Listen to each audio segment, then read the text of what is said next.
طبعا عناصر ثوريه موجوده كويسه.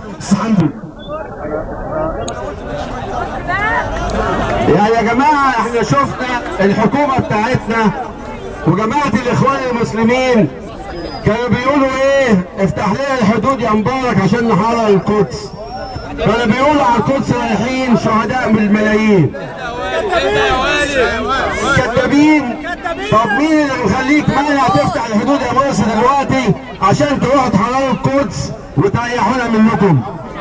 ما تروحوا القدس تحرروها، ولا انتوا عايزين تروحوا على سوريا الاول وتضيعوا فلوسنا وتضيعوا اولادنا علشان تقفوا ضد تعملوا جماعه الاخوان المسلمين بتاعتكم هناك في سوريا؟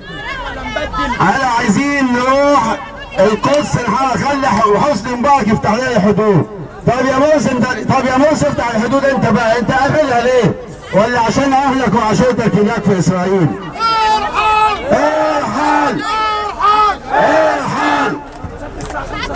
لما كان لهم مصلحه في انشاء انهم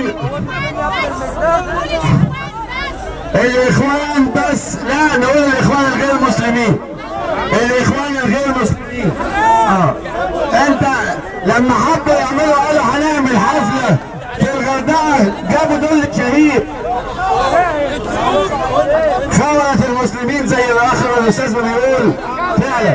يعني لما حبوا يعملوا، اللي عايز اقول لما حبوا يعملوا حفله جابوا دول شاهين وجابوا اسمها ريهام حلمي. سوري يا جماعه